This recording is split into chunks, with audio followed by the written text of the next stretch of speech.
देगी सुकर उदास मैं तोरा, देगी सुकर उदास मैं तोरा। भगवान सावधान हो गए कि भूल होने जा रही थी हमसे, और क्या किया, नारद जी को बंदर का मुंह बना दिया। अब आईना तो था नहीं कि मुंह देखते, कहा कि प्रभु हो गया, कहा कि हो गया, जा। अब नारद 140 के स्पीड में भागे वहां से, लेकिन तब तक वहां स्वयंवर शाला फूल हो गया था, पंडाल फूल। सारे राजा महाराजा आके बैठ गए थे। नारद जी बंदर के रूप में, पर प्रभु की कृपा से किसी ने नारद को बंदर के रूप में नहीं देखा, सब नारद को नारद के जैसा ही देख रहे हैं। केवल 2 लोगों ने देखा नारद जी की बंदर के वेश में, कौन, शिव जी के 2 गण। भगवान शंकर ने जब मना किया बताना कहीं मत, पर नारद का चेहरा मेरा हाव भाव देख के समझ में आ जाता है कि व्यक्ति क्या करने वाला है। तो शंकर भगवान ने 2 CID छोड़ दिए थे कि जाओ इसके पीछे देखो क्या क्या करता है। वही शिव जी के गण पीछे पीछे यहाँ तक भी आए थे, उन्होंने ही नारद जी को देखा बंदर के वेश में। और नारद जी को कुर्सी नहीं मिल रही है, कोई दयालु व्यक्ति इस ऋषि मुनि समझ करके कुर्सी दे दिया, पर पीछे वाली कुर्सी में नारद को चैन नहीं है कि राजकुमारी की दृष्टि हम पर पड़ेगी कि नहीं पड़ेगी, इतना पीछे हम हैं। तो नारद जी कुर्सी में शांति पूर्वक बैठ नहीं रहे हैं, उठ रहे हैं, बैठ रहे हैं। बाबा लिखते हैं कि पुनि पुनि मोनिए तू सही अकुनाही, देख दशा हर गन मुस्काही। पुनि पुनि मोनिए तू सही अकुनाही, देख दशा हर गन मुस्काही। शिव जी के दोनों गण बड़े हंस रहे हैं, नारद जी को सुना सुना करके बोल रहे हैं कि आज नारद जी को छोड़ करके राजकुमारी जयमाला किसी को देने वाली थोड़े है, क्योंकि इनके जैसा तो रूप किसी का यहाँ है ही नहीं। पर नारद मोह के चक्कर में अभी उनकी सच्ची बात को भी नहीं समझ रहे हैं। राजकन्या आ गई जयमाला लेकर के, राजकन्या देखने लगी जयमाला लेके, आगे आगे राजकुमारों को देख देख करके एक बार भूल से उसकी दृष्टि पीछे नारद जी पर गई। राजकन्या ने नारद जी को देखा, पर राजकन्या कौन है, भगवान की माया, और नारद जी कौन है, भगवान के भक्त। तो भगवान की माया में इतनी ताकत नहीं कि दोबारा भगवान के भक्त की तरफ नजर उठाकर देख ली। कन्या ने गलती से एक बार देख लिया, दोबारा उधर देखा नहीं, और नारद जी छटपट छटपट कर रहे हैं। अब जिनको विवाह करने की इच्छा होती है, विवाह नहीं होता है, वो जानते होंगे ये दुख का हाल।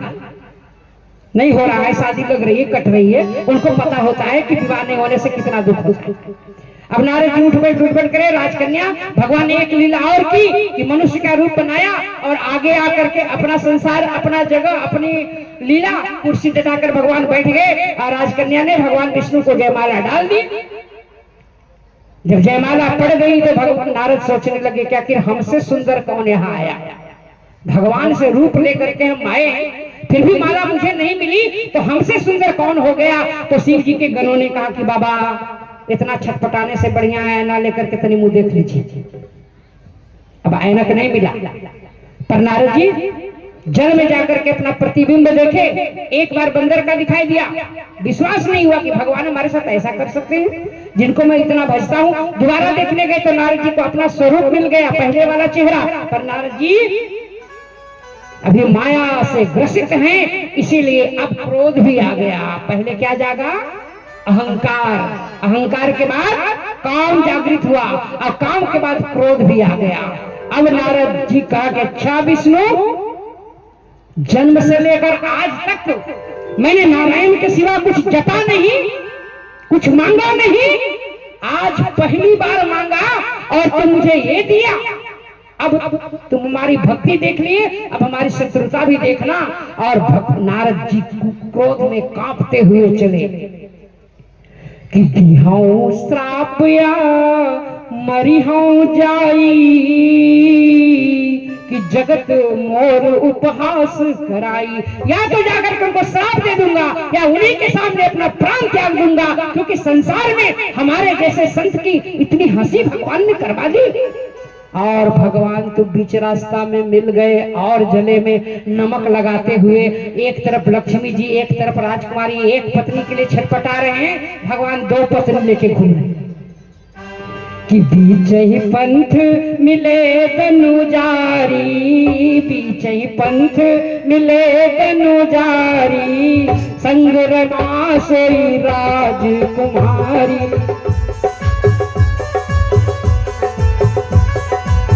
संग रमा सोई राजकुमारी। भगवान नारद ने देखा कि वाह रे भगवान वाह, तुम इतने स्वार्थी हो, मुझे तो तुम्हें पहचान लेना चाहिए था उसी समय जब समुद्र का मंथन हुआ था, पर मैं तो तुम्हारा भक्ति अंधभक्त था, अंधी भक्ति करता था, तुम्हारे कपट को नहीं पहचान पाया कि जब समुद्र मंथन हुआ था तो जितना भी बढ़िया बढ़िया चीज निकला सब तुम ले लिया। भगवान शंकर को जहर फिरवा दिया और असुरों को मदिरा पान करा के लड़वा के मरवा दिया, पर आज समझ में आया कि तुम कितने चालाक हो। कहा कि पर आज छोड़ूंगा नहीं, क्या करोगे नारद? कहा कि पंचे हूँ मोही जवन धरी देहा, पंचे हूँ मोही जवन धरी देहा, सोतन धरहु श्राप मम येहा। जिस शरीर को धारण करके तुमने मेरे साथ छल किया, जाओ मैं तुम्हें श्राप देता हूँ कि तुम्हें मनुष्य का शरीर धारण करना पड़ेगा। भगवान ने मुस्कुराते हुए श्राप को अंगीकार किया, स्वीकार किया। कहा कि और हो गया नारद, क्रोध शांत हुआ। कहा कि अभी कहाँ, अभी और श्राप देना बाकी है। कहा कि दीजिए, मैं तो लेने के लिए खड़ा हूँ। दूसरी बार नारद जी ने क्या श्राप दिया कि कपि आकृति तुम किन्न हमारी, कपि आकृति तुम किन्न हमारी, करिए ही किस सहाय तुम्हारी,